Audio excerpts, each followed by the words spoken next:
अस्सलाम वालेकुम दोस्तों, आपका अपना भाई आज एक नई वीडियो के साथ हाजिर खिदमत है। उम्मीद करता हूं कि मेरे तमाम कबूतर परवर भाई बाखैरियत से होंगे। दोस्तों, अल ज़हूर परवार टूर्नामेंट के बाद मिंचनाबाद में 5 मुकाबले तय पाए गए उस्ताद बाबर शराजी और उस्ताद कारी नफीस के दरमियान। जो 5 मुकाबले में से पहला मुकाबला उस्ताद कारी नफीस विन हुए, दूसरा मुकाबला उस्ताद बाबर शराजी विन हुए, तीसरा मुकाबला फिर उस्ताद कारी नफीस विन हुए और चौथा मुकाबला भी उस्ताद कारी नफीस विन हुए। दोस्तों, उस्ताद कारी नफीस इस लिहाज से बहुत मजबूत जा रहे थे, तो आज मुकाबला उस्ताद बाबर शराजी ने विन करके ये साबित कर दिया कि वाकया ही वो 2021 के चैम्पियन हैं। और ये उन्हीं कबूतरियाँ गुडियों ने विन की है जो कबूतरियाँ पहले पॉइंटों में हारी हैं, इनके पहले मुकाबलों में हार चुकी थी। आज वो ही कबूतरियाँ विन कर गई हैं। दोस्तों वीडियो अच्छी लगी हो तो लाइक एंड शेयर कीजिएगा, चैनल को सब्सक्राइब करें, बेल आइकॉन के बटन को प्रेस करें ताकि हमारी नई आने वाली वीडियो को बआसानी देख सकें। ये दोस्तों चेक करें, ये कबूतरी देखें माशाल्लाह बहुत फिट फाट रखी है। आज तो शाम का माहौल होना चाहिए था, गर्मी थी, लेकिन आज उस्ताद कारी नफीस साहब हार गए। तो दोस्तों माशाल्लाह मिंचनाबाद में बहुत अच्छा शौक़ हुआ। दोस्तों वीडियो एंड तक देखें और हमें कमेंट्स में अपनी राय का आज़ार ज़रूर करें कि हमारा मुकाबला कैसा रहा, मिंचनाबाद में कैसा शौक़ हुआ। हमें आपके कमेंट का इंतज़ार रहेगा। पानी पोनी रखो। ये उस्ताद बाबर शराजी की कबूतरी बैठ रही है, ये चेक करें दोस्तों।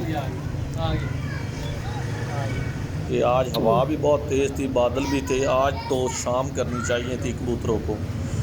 तो बाबर शराजी की कबूतरी 5:50 पे बैठी है दोस्तों। 6:30 बजे बराबर है। कारी नफीस साहब की कबूतरी के 3 मिनट रह गए हैं। 6:27 6:30 पर वो कबूतरी काट दी जाएगी, क्योंकि वो कबूतरी बाहर गिर गई है, उसका पता ही नहीं चला कि वो कहाँ गिर गई। वो बहुत मजबूत और परवाजी कबूतरी थी उनकी।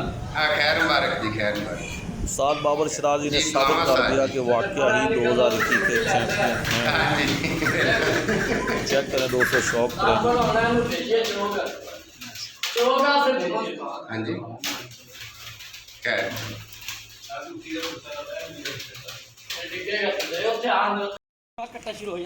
अस्सलाम वालेकुम उस्ताद बाबर, क्या हाल है?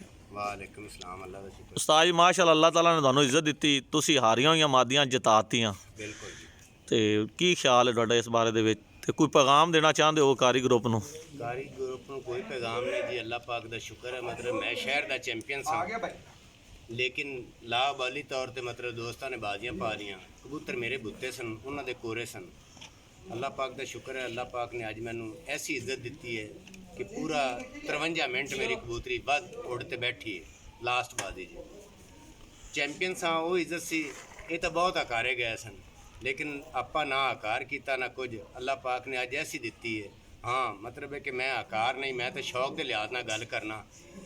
कारी साहब बान दे मतलब है कि ये दोनों कबूतर मेरी एक कल्ली कबूतरी, मेरे को भी दूसरा है, लेकिन मैं दूसरा नहीं छड़दा, मैं कल्ली कबूतरी छड़ना, वो अपने दोनों छाड़दा। मैं सुबह लाख रुपए की बाजी मेरे ना छाड़दा।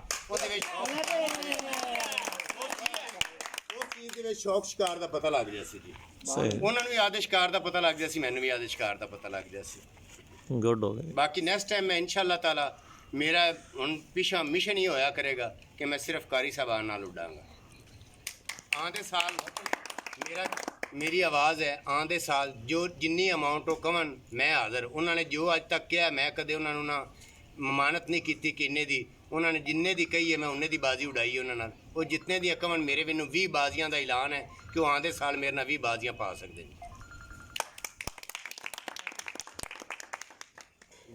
मंसूर भाई जितन तो बाद की ख्याल रात है? 10